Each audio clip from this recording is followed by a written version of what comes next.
नमस्कार दोस्तों। बजट 2025 की कुछ इंपॉर्टेंट बातें जानेंगे।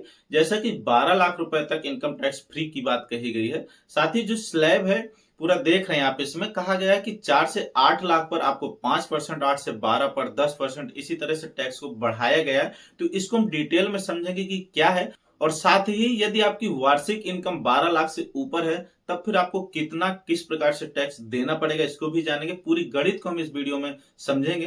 तो वीडियो को लाइक करके शेयर जरूर कर दें। चैनल पर नए तो सब्सक्राइब करके बेल आइकन प्रेस कर लें।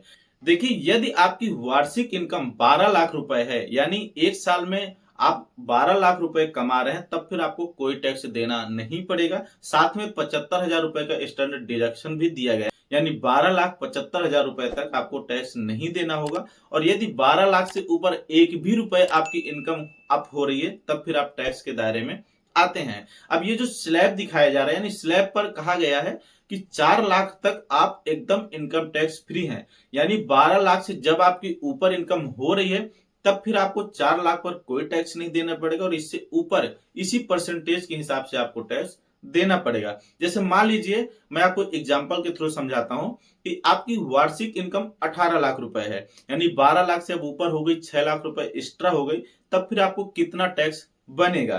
तो देखिए, पहला 4 लाख तक तो आपको छूट दी जा रही है। 4 लाख से 8 लाख तक पर आपको 5% टैक्स देना पड़ेगा, यानी 5% 4 लाख पर 20,000 रुपए आपका टैक्स बन गया। इसके बाद पुनः 8 से 12 पर, यानी उस 4 लाख पर आपको 10% टैक्स देना पड़ेगा, यानी अब आपका जो टैक्स है वो 40,000 रुपए बन रहा है।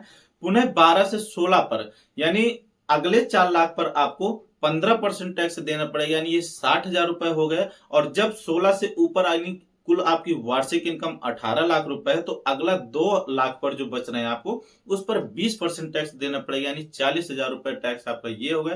यानी पूरे आपके 18 लाख पर जो टैक्स बनेगा पूरा कैलकुलेट करके 160,000, यानी 1,60,000 रुपए आपको टैक्स इस तरह से देना पड़ेगा। तो उम्मीद करता हूं कि ये टैक्स स्लैब आप समझ गए होंगे। यानी जब आपकी इनकम 12 लाख या इससे कम है तब आपको कोई भी टैक्स नहीं देना, परंतु 12 लाख से ऊपर एक भी रुपए आप क्रॉस कर रहे हैं तब आपको 4 लाख पर छूट मिलेगी। इससे ऊपर आपको टैक्स देना पड़ेगा। साथ ही अलग से आपको 75,000 रुपए का स्टैंडर्ड डिडक्शन भी मिल जाएगा।